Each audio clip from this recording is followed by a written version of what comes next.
नाक में पानी भरने लगा, मुंह में पानी भरने लगा।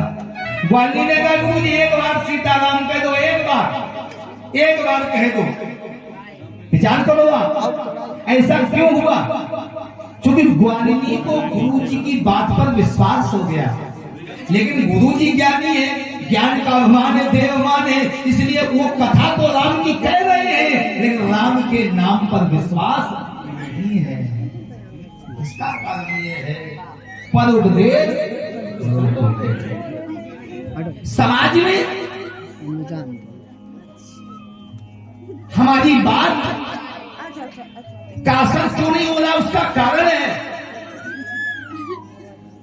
उसका केवल यही। एक बार एक पंडित जी पत्नी बहुत कहे कि वो बैगन ले आए करो, बैगन तो बैगन उस समय बहुत महंगा था बाजार में, बहुत महंगा बाजार में बैगन।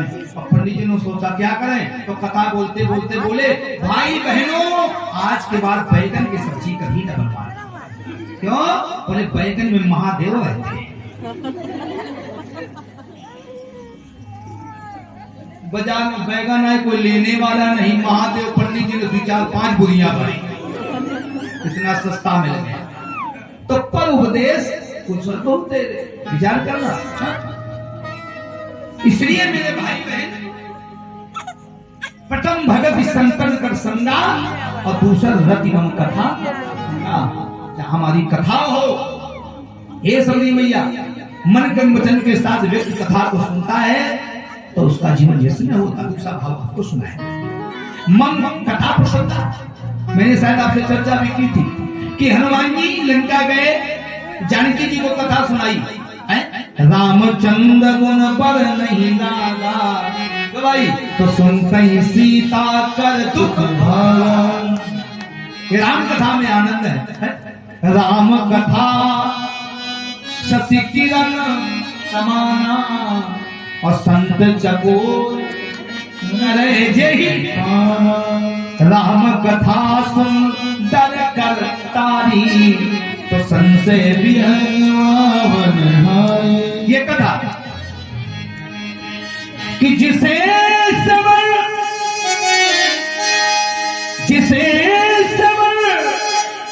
कर मिट जाती है, जिसे समर कर मिट जाती है, और जन्मों जन्म की कथा कि वो है राम कथा, कि वो है राम कथा, कि वो है राम कथा, कि वो है राम कथा।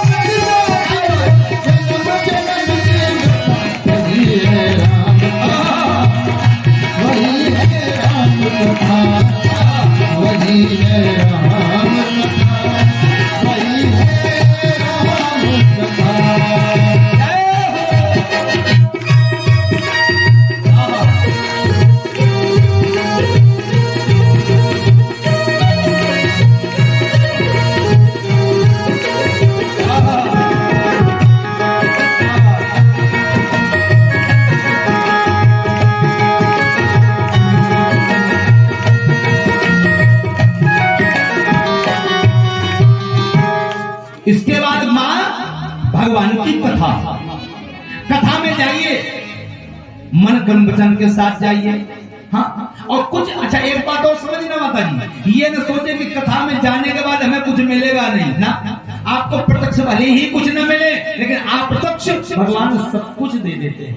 क्या करना, पंडाल में आओगे तो कुछ में कुछ लेके अवश्य जाओगे, न कुछ लेके जाओ तो लैया चबा के तो जाओगे। इसमें कुछ असंभव है नहीं, संदेह नहीं है, ये तो मिलेगा ही। और अगर भगवान की ज्यादा कृपा हो जाए तो हम एक बढ़िया उपाय बता दें, टूटी वाली चप्पलें छोड़ जाओ, नई वाली पाल कर ले। इतनी कंपनी की चप्पल दुकान में नहीं मिलेगी जितनी कथा पंडाल में होंगी। एक जगह पंडित जी कथा है, पत्नी ने पति से कहा, इतनी बढ़िया कथा चल रही है बागपुर में, सदन नहीं लगती है? अरे कुछ घर में कोई काम भी नहीं, खेत में जाओ कथा सुनो। उसने कहा देखो हमसे फालतू बात मत किया, कथा का हमें बुखार आ जाता है कथा के नाम। अरे आज चले जाओ, आज बहुत कहने पर पति देवता गए, ध्यान सुना, पति देवता गए। अब उनका मरने लगे, थोड़ा बहुत घूमे टहले, इसके बाद एक जगह बैठ गए और मरने लगे। कथा विराम हुई, आरती हो गई, आरती के बाद प्रसाद पढ़ने लगा। भाई साहब चल दिए, पंडित जी का भाई साहब अरे घर आओ भाई, वाह इतनी मेहनत से कथा सुनी, प्रसाद ले जा। घर पहुंचे, पत्नी द्वार पे खड़ी थी, क्यों कथा कैसी लगी? पति ने कहा ज्यादा कानून मत, चुप पर लैया चमाओ। तो दोबारा आज के बाद अगर तुमने कथा का नाम ले हमसे आप आए नहीं यार। ठीक, पत्नी चुपचाप हो गई। रात हो गई, कुटुंब परिवार सो गया। अब भाई साहब जो कथा सुनने गए तो उनको रात में सपना कथा का आने लगा। अरे ये भी सही है, अगर कोई दुर्घटना दिन में देखो तो अपने आप रात में वो दृश्य अपने आप आंखों के सामने। अब उसको जला हुआ आदमी देखो, जला हुआ व्यक्ति देखो तो वही आपको। अब वो सो गए और सोते में उनको पंडित जी की कथा की याद आ गई। पंडित जी कथा में कह रहे थे आइए आइए, बैठिए बैठिए, हाँ प्रसाद लेते जाइए, वो ऐसे। अब वो भी कथा में वही पलाने लगा व्यक्ति, सब लोग सो रहे, एकदम बोला आइए आइए,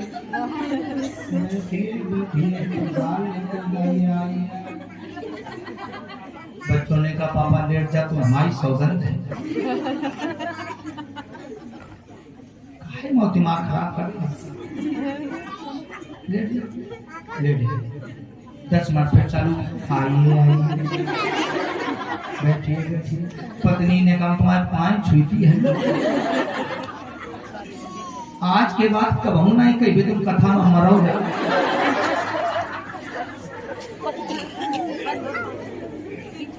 आज हमारी बात मान ले स्वामी। थोड़ी देर वो शांत रहा, फिर वो आइए आइए। तब तक उनके घर में 4 चोर आ गए। जो इच्छा करियो मन माही तो राम कपा कछु। 4 चोर आ गए, 4 चोर बावली पे चढ़े, कूदने वाले थे। तब तक सेठ जी के मुख से निकल पड़ा आइए आइए। देखना कथा का प्रभाव। बार-बार ड्रामा कर रहे। आदमी देखिए कैसे कैमरा मैन ये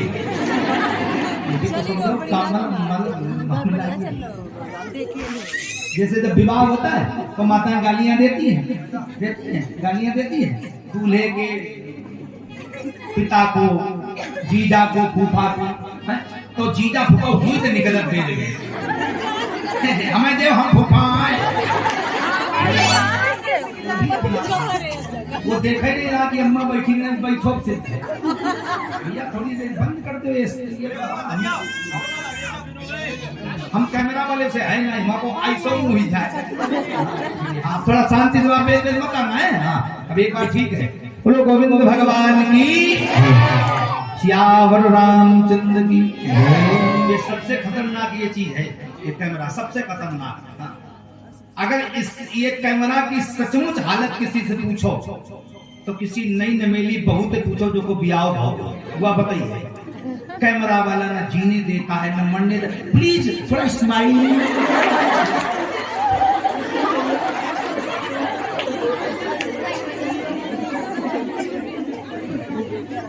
प्लीज थोड़ी गर्दन बहा। ये कैमरा बड़ा खराब खतरनाक है। बोलो वृंदावन में है लाल की। आइए पुस्तक की ओर, साचे दरबार की। तो उसने कहा आइए आइए। तब तक एक समला नीचे गिर पड़ा, अंदर पहुंचा, अब वो ढूंढने लगा। तब तक सेठ जी बोले बैठी बैठी। दूसरे ने कहा भगो नहीं पकड़ जाओ, भगो। और जो बेचारे प्राण बचा के भगे तो भाई साहब बोले प्रसाद तो। अगर पत्नी के कहने पर पति देवता उस कथा में न गए होते, उस रात की चोरी कोई बचा सकता था? जो भाई तो कथा में आओगे तो कुछ न कुछ लेके अवश्य जाओगे। इसलिए गोसाई बाबा ने लिखा कि तू सरस्वती ममो कथा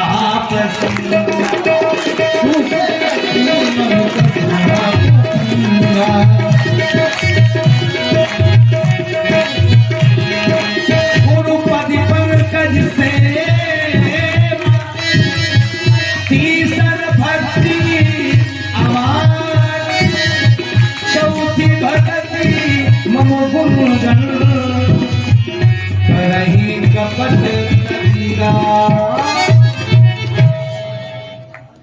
गुरुपद पंकज सेवा। गुरु के चरणों की सेवा मन कर्म वचन के साथ करनी चाहिए। थोड़ा समझना,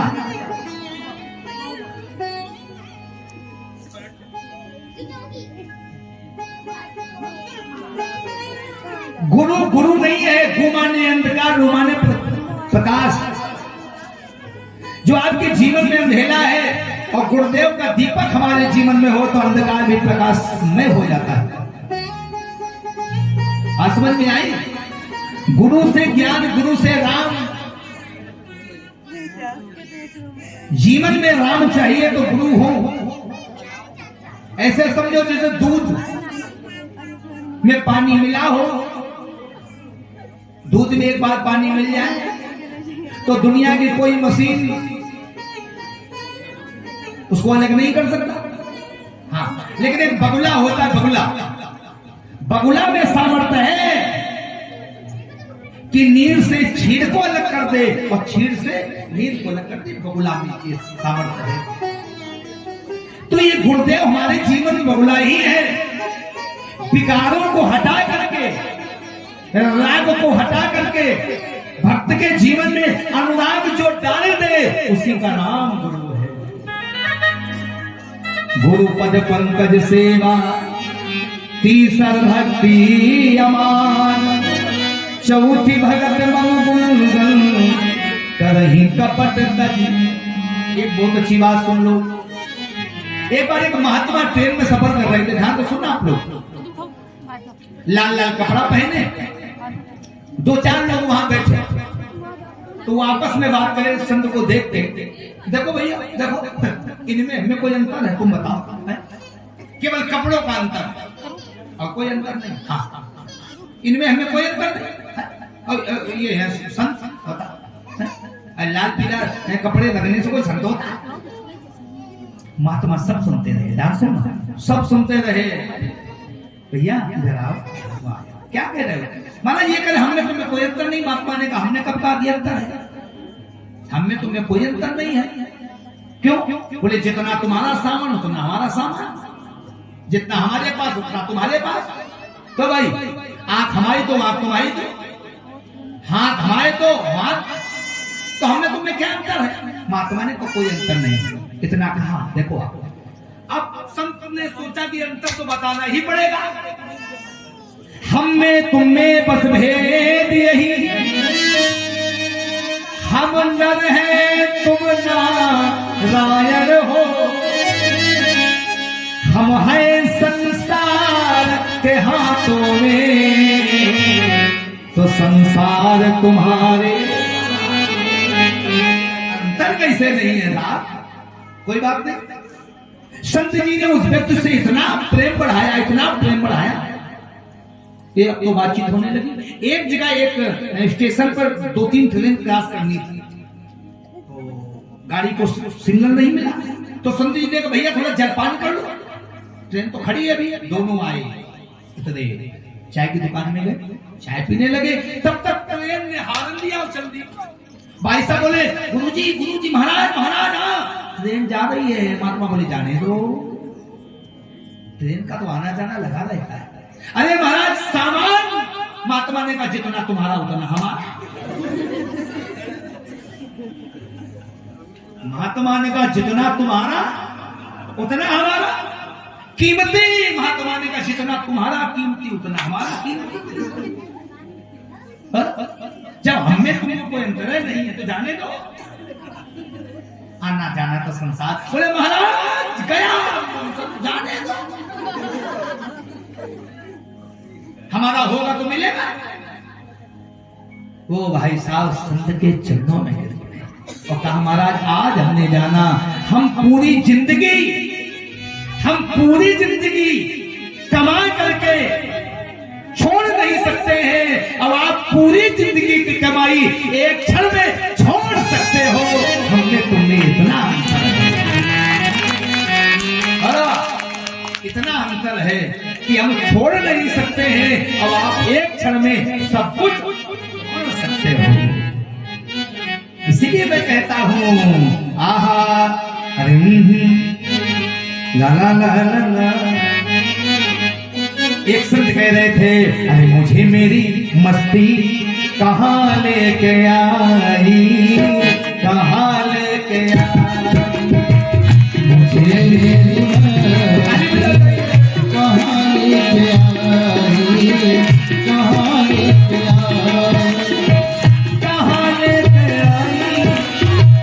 कहाँ लेके आई, कहाँ लेके आई, कहाँ लेके आई, मुझे मेरी मस्ती कहाँ लेके आई, मुझे मेरी मस्ती कहाँ लेके आई। ताली बजा के हरि बोल।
और चौथी भगति मम गुणगन करहि कपट तप।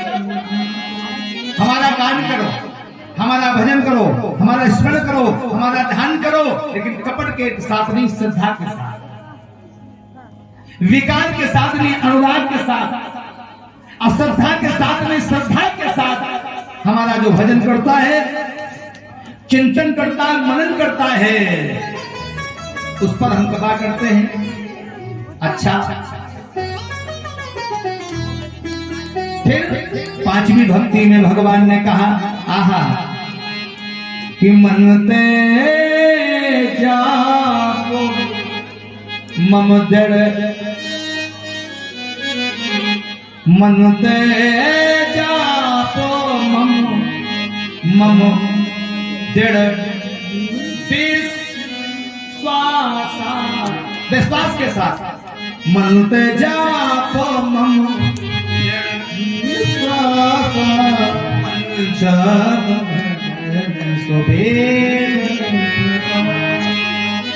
छठ दमशील विरत बहु निरत निरंतन सातों सममुई मैं जग गीता में भगवान ने कन्हैया ने अर्जुन से कहा, अर्जुन विधलोक तक जाकर पुनः जो जन्म पाते हैं सही, पर पा गए अर्जुन मुझे वो जन्म फिर पाते पा लेते हैं। संसार में कोई कामना बसती। आप कहेंगे पंडित जी कई प्रमाण है, मानस का प्रमाण दे रहा हूं, मानस का प्रमाण दे रहा हूं। जिसको ये 7 भक्ति मिल जाए, 9 भक्ति मिल जाए, उसको फिर अतिरिक्त कुछ चाहिए नहीं। एक भक्त है रामायण में, एक भक्त है, बता सकते हो कौन है? एक भक्त है। और वो भक्त कौन है? वो बोला, नाथ आज समझ गए? नाथ आज कहा न पावा, अमित मिटे दोष दुख दारी लगावा, फिर दीवार नाथ जो देवा, असो प्रसाद में सिर धर लेवा, सो प्रसाद। नाथ आज मैं कान पावा। अरे जिसको राम जी मिल जाए भाई, तो अब फिर क्या चाहिए? अब कुछ नहीं चाहिए।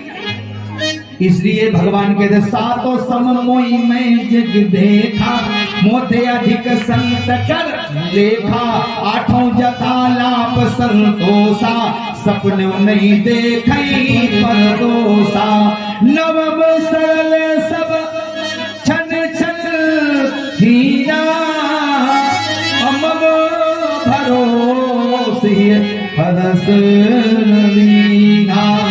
हे माँ नौ माए कहू जिनके होई, नारी पुरुष सा चराचर सोई। नौ माए कहू जिनके होई, 9 भक्ति में एक भी भक्ति अगर भक्ति के पास है, वो भक्त हमसे दूर नहीं है। बोलो सियावर रामचंद्र की जय हो, उमापति महादेव की जय हो। 9दा भक्ति का ज्ञान भगवान ने दिया मैया सबरी को, और बड़ी कुशलता के साथ समय व्यतीत किया। अंतिम समय आया, भगवान ने अपना पद अपने भक्त को प्रदान किया। बोले करुणा निधान भगवान की जय हो। अब यहाँ से आरण्य कांड का विराम हुआ। किष्किंधा कांड में हम प्रवेश कर रहे हैं। इस चौपाई से बाबा लिख रहे हैं कि आगे चले बहुर रघुराया, मुख पर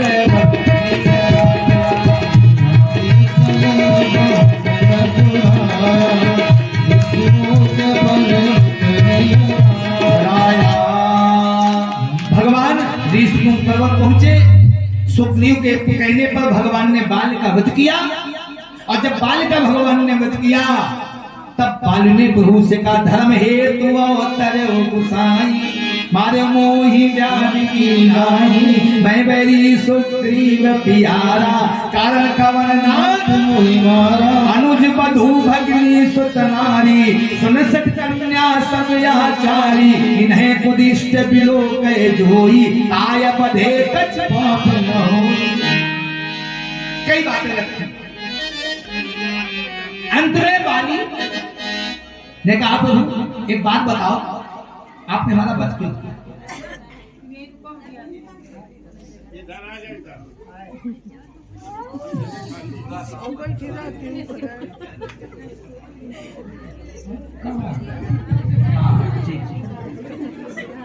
एकदम याद आ गया, ना राधा ढूंढ नहीं, किसी ने श्याम देखा। ऐसा लग रहा जैसे किसी को ढूंढ नहीं हो माता जी, शाम को प्रतीत हो रहा है। वृंदावन बिहारी लाल की। बालिका सरकार आपने मेरा वध क्यों किया? भगवान ने बहुत बातें रखी सामने। अनुज वधू भगनी सुत नारी, सुन सुन कन्या समयाचारी, इन्हें कुदिष्ट बिलो कहे जोई, ताय बधे कछु पाप न होई। ये तर्क रखे गए। बालने का ये तर्क ठीक ठाक नहीं है। असली बात बताओ क्यों मारा? भगवान ने कहा, भैया मारने का कारण ये है कि मेरे पिता का राज मुकुट तेरे पास है। जिस समय देवासुर संग्राम हुआ ना, तब तुमने मेरे पिता को बरियाई जबरदस्ती बंधक बना लिया था, 14 में हमारे माता पिता को बंधक बना लिया था। मेरी मैया के कैसे कहा था, महारानी या तो तुम्हारे पति हमसे युद्ध करे या तो सर का मुकुट हमें दे दे। तब मेरी मैया चतुरानी ने कहा, कैकेयी ने, हे यादवताई दुष्ट, रख ले, जब मेरा बेटा राम आएगा तेरा वध करके, जब ये राज मुकुट अयोध्या पहुंचेगा तभी राम राजा बनेंगे। दोहा कहता बेगो विलंबन करिए न पसाजी सब समाज। वशिष्ठ ने पहले ही बता दिया, बेगो विलंबन न करिए न पसाजी सब समाज। अब बस यही से दो है, सुदिन सुमंगल तबही जब जब राम हो जीव।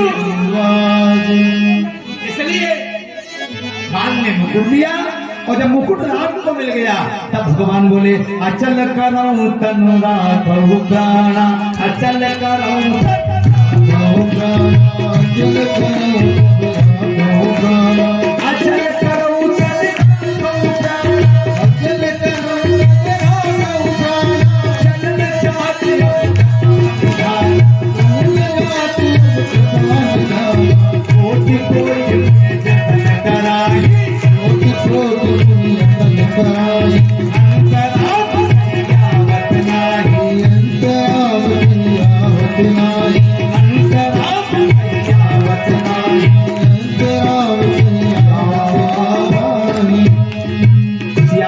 रामचंद्र की अंत राम कही आवत नाही,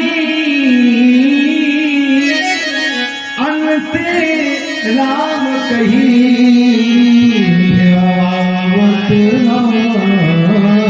आवागमन से जीव मुक्त हो जाता है। बहुत बड़ा प्रसंग था क्योंकि समय कल तक का ही, और सुंदरकांड हमने वादा किया तब पहुंचेंगे तो सुंदरकांड में हम प्रवेश करेंगे। आज सुग्रीव ने भगवान के कहने पर वाली का अंतिम संस्कार किया, राज्य पर पुनः सुग्रीव को स्थापित किया गया। लेकिन फिर पाए काय मत नहीं, भगवान को क्रोध आ गया। लक्ष्मण से कहा, जाओ आतताई को पकड़ लाओ। हनुमान जी पहुंचे, बोले जल्दी चलो, राम जी का क्रोध अभी नहीं देखा तुमने। जाकर के प्रणाम किया, सरकार आज से सब कुछ छोड़ना है, नाथ सकल संपदा। अरे जानबूझ के आदमी क्या छोड़ सकता है? अब छोड़ा नाथ सकल। एक बार एक हाथी बीमार हो गया, भयंकर बीमार। हाथी को अस्पताल भर्ती कराया गया। आप डॉक्टर साहब के ऑपरेशन की तैयारी कर रहे थे, और धन्य है अस्पताल डॉक्टर हाथी का। और हाथी के बगल वाला बेड खाली था, उसमें चींटी आके बैठे गई। डॉक्टर साहब ने कहा, क्यों चींटी, तुम यहाँ क्या कर रही हो? सब सामने नहीं लगती, हाथी का अस्पताल है और तुम बेड पे कब्जा किए बैठी हो, चलो जाओ। चींटी से कहा, जाए, ये हाथी का अस्पताल है, यहाँ तुम्हारा इलाज नहीं होता। चींटी बोली, कितने पगला डॉक्टर, ये हाथी का बीमार हो गया भयंकर, और ब्लड की कमी हो गई तो खून कौन देगा? अब समझो, तो चींटी ब्लड देगी, हाथी गजब है। चरणों में जाके गिर गया, नाथ सकल संपदा तुम्हारी मैं सेवक, तुम्हें सौंपता हूं तुम्हारी अमानत। बस चरणों में प्रणाम किया, तुरंत आदेशित कर दिया गया। समस्त बालक सिमर लगा के सुने, जानकी का पता 1 महीने के अंदर लगना चाहिए, न लगा सबके सब मारे जाएंगे। सब भगवान को प्रणाम कर करके चल रहे। हनुमान जी पाछे पवन तनय सिर नावा। हनुमान जी ने पीछे जाके प्रणाम किया। संपाति के द्वारा पता चला, जोला घई सत जो सागर, 400 कोस का जो समुद्र लंघ जाएगा वो सीता का पता लगा सकता है। सब बानर भालू इकट्ठा भय, जामवंत ने कैलकुलेटर लिया, रजिस्टर पिन लिया, और कहा, बंदरों बताओ कौन कितना जा सकता है। एक बोला, हम दुर्योधन।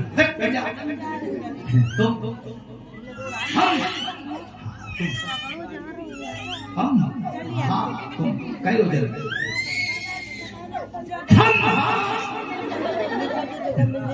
सवा 2 योजन,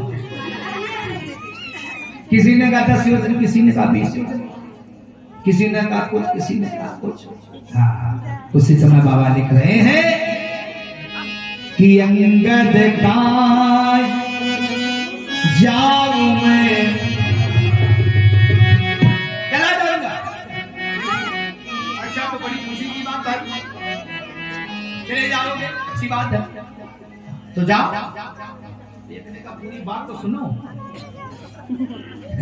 अंगद का जाऊं मैं पारा,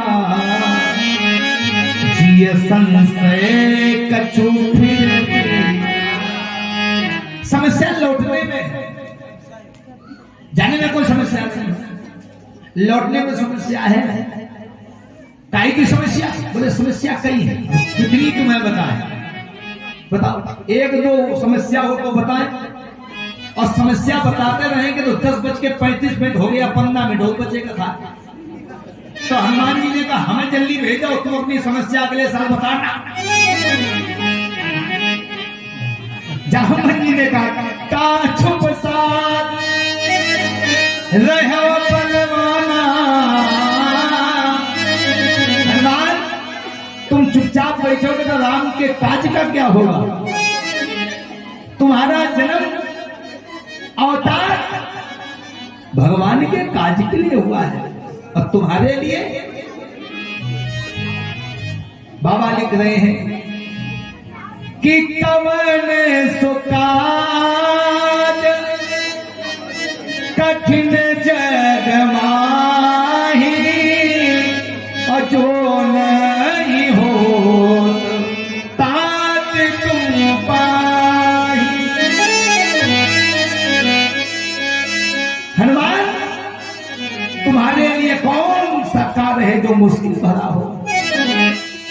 उठाओ हनुमान। हाँ, तुम्हारा राम काज हेतु ही जन्म हुआ है। अब हनुमान जी को जो बल की याद आई, एकदम बोले, यदि आपका आदेश हो तो लंका को समुद्र में डुबा दे। आज बताइए, रावण को पकड़ के राम जी के कदमों में डाल दे। जामवंत जी महाराज बताओ क्या करें? हनुमान जी ने पूछा, जामवंत पूछो मैं तो उचित सिखाऊं, जामवंत पूछो मैं तो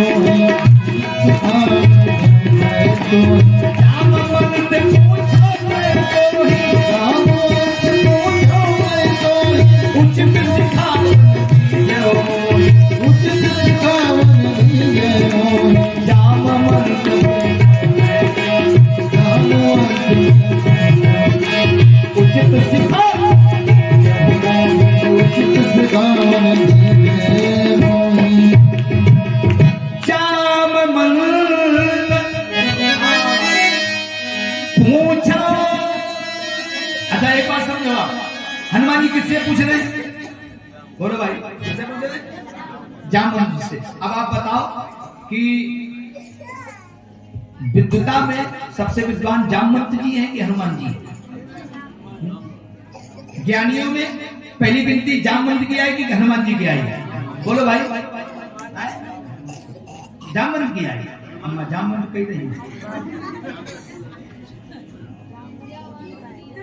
आज अब लड़ाई होने लगे। अम्मा तुम बताओ।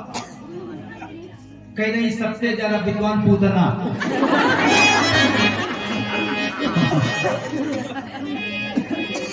हनुमान जी कौन है? ज्ञानियों में महाज्ञानी है। ज्ञानी नाम अग्रगण्यम, जिनकी प्रथम गिनती है सो हनुमान जी है। अच्छा भाई, बुद्धि में देखा जाए तो हनुमान जी बड़े हैं, बुद्धि के दाता है, बुद्धि के दाता है। अब बताओ, जब बुद्धि मान लो वैसे समझो, विद्यामान गुणी अति चातुर, चतुर है, चालाक बात अलग है, चतुर बात अलग है। एक व्यक्ति चालाक होता है और एक चतुर होता है, चतुर बात अलग है। मानस में एक जगह है, चतुर सखील के कहा बुझाई, पहिरा बहु जय मानस भाई। तो चतुर बात अलग है, चालाक बात अलग है। ध्यान तो सुनना। एक बार अकबर ने बीरबल से कहा, बीरबल तुम्हारे तो दर्शन रोज दरबार में हो जाते हैं, लेकिन आज मेरी इच्छा है कि हम तुम्हारे पिता के दर्शन करना चाहते हैं। बीरबल ने कहा, हुजूर उल्टे सीधे काम न बताए, 80 साल के मैं पिताजी चल नहीं पाएंगे और दिखाई भी कम पड़ता है। अकबर बोले, हमारा आदेश है, पालन किया जाए। अब बीरबल पहुंचे, पिताजी से कहा, पिताजी राजा साहब ने बुलाया है। बीरबल के पिताजी बोले, बुलाया तो है, अब बताओ इतने बड़े महाराजा राजा हमसे पता नहीं क्या पूछते, हम क्या बता पाए, क्या मुंह से निकले। बीरबल ने कहा, तुम केवल सामने खड़े रहना और तुमसे कुछ पूछे केवल बोलना नहीं, बाकी हम हैं। ठीक। अब बीरबल के पिताजी राजा के सामने आए। राजा साहब बोले, और सब बढ़िया है, स्वस्थ हो, तबीयत ठीक है एकदम। अकबर को झलझला कर बोले, बीरबल अगर कोई मूर्ख से पाला पड़ जाए तो क्या करना चाहिए? अब भाई अकबर पूछ रहे हैं और बीरबल के पिता जवाब नहीं दे रहे हैं, इसका मतलब बीरबल के पिताजी मूर्ख है, यही तो कहने का मतलब है। तो बीरबल से पूछा अकबर, नहीं बताओ अकबर, बीरबल अगर किसी मूर्ख से पाला पड़ जाए तो क्या करना चाहिए? बीरबल बोले, हुजूर जो हमारे पिताजी कर रहे वही करना चाहिए।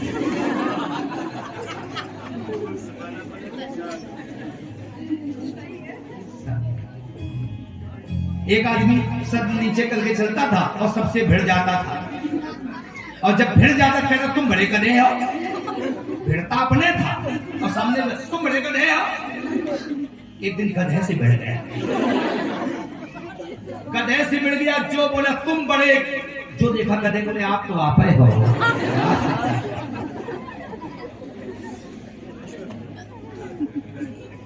जामवंत पूछा मैं तो ही, हनुमान जी ने, जामवंत जी आप बताओ हम क्या करें? अच्छा अब आप विचार करें, बुद्धि में हनुमान जी बड़े, बल में हनुमान जी बड़े, ताकत में हनुमान जी बड़े, धृष्टता में हनुमान जी बड़े।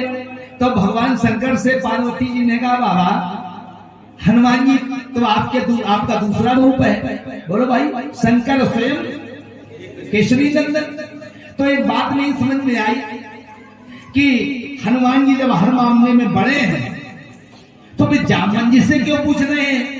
बस ये इस कथा को थोड़ा हमारे जो नवयुग भाई हैं वो समझें। देखो, नवयुग पढ़ा बहुत हो, अच्छी बात, पीएचडी किए हो, अच्छी बात है। एक वृद्ध व्यक्ति आप माने मिडिल पास हो, कोई दिक्कत नहीं है, हाँ? लेकिन उस वृद्ध के पास, उस बुढ़े के पास, भले ही नौजवान के पास ताकत हो, बल हो, विद्वता हो, लेकिन एक चीज उस लड़के में नहीं होगी जो बुजुर्ग में होगी। भगवान शंकर कहते एक चीज बुजुर्ग में है, मालूम कौन? मानस पढ़ो, अरे उमा कहूं अनुभव अपना,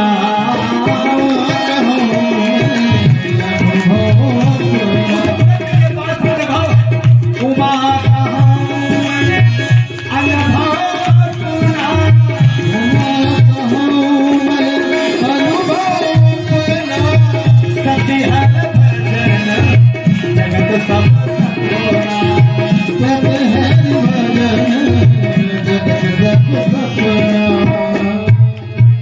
अनुभवशील कौन है? अनुभव सबसे ज्यादा किसको है? जामवंत जी। अनुभव, अब आप अनुभव की एक बात बता, एक गांव में लगी आग, एक गांव में एक लगी आग, पूरे गांव के लोग भाग गए, लेकिन आग में जलने के लिए दो मजबूर हो गए, एक लंगड़ा और एक अंधा। दो मजबूर हो गए, सब भाग गए। अंधे ने लंगड़े से कहा, भैया आग बड़ी तेजी से आ रही है, तेजी से आ रही है। एक बार एक राजा ने ऐलान किया, नगर में जितने आलसी हो सब कल हमारे महल में आज पड़े पड़े खाओ। तो एक जो असली थे, बाकी सब नकली बन गए। फ्री में खाने में सब पहुंच गए।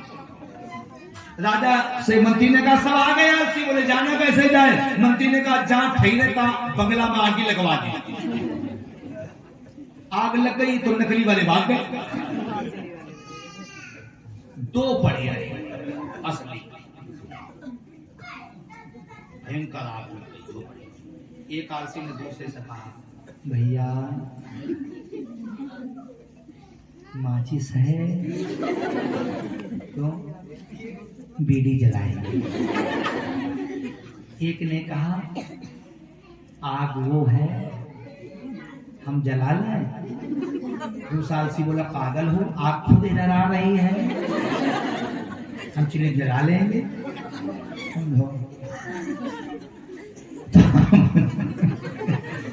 विचार करें आप। लंगड़े ने अंधे से कहा, भैया प्राण बच सकते हैं। कैसे बच सकते हैं? बोले देखो, हम हैं लंगड़े, हमारे दोनों पैर खराब हैं, लेकिन हमारी आंख ठीक है ना, और हमारी आंख ठीक है लेकिन पैर खराब है। आपकी आंख गड़बड़ है और पैर ठीक है, काम चल जाएगा। क्या करें? बोले अंधे ने लंगड़े को अपने कंधे पर बैठाला, आसानी से आग से दूर हो गए। इसका सीधा सीधा मतलब है क्या? अंधी है जवानी, लंगड़ा है बुढ़ापा। अंधी जवानी लंगड़े बुढ़ापे को अगर कंधे पर बैठा करके कहीं जाते हैं तो दुनिया की कोई आग उनको जला नहीं सकती है। क्यों? जवान की ताकत और बुढ़े का अनुभव कभी भी दुख समस्या नहीं दे सकता है। हरी समस्याओं से आपको समाधान मिल सकता है। इसलिए गुना कहूं मैं, हो अपना सतिहर भजन जगत अनुभव। एक अनुभव कमाल का होता है। एक और बढ़िया चीज आपको सुना दें। एक बार एक रेलगाड़ी में एक बुढ़ा यात्रा कर रहे थे, वृद्ध बाबा, बहुत वृद्ध थे बेचारे, ठंडी का समय, कम्बल ओढ़े। 4 लड़के चढ़े, कहो बागेपुर क्यों हुए। 4 लड़के चढ़े। एक लड़के ने कहा, भाई साहब ये ट्रेन में डब्बे में क्या लटक रहा? एक ने कहा, चैन है, खींचा बिना फालतू में खींचो। आपातकालीन व्यवस्था है, अगर कोई घटना हो गई तो चैन खींचो, गाड़ी खड़ी, और वैसे खींच दिया प्लांटी पड़ जाएगी। कितनी? बोले 400 रुपया। एक ने कहा, तुम पगला आओ क्या? बोले हम 4 हैं। हाँ, 100 चंदा कर और 400 कर ले, चैन खींचने का मजा तो मिल जाएगा। एक बोले, सुनो सुनो, बोले चंदा करके जेब में डालो रुपया, और जब पुलिस आवे तो बाबा का नाम लगाओ। वो बाबा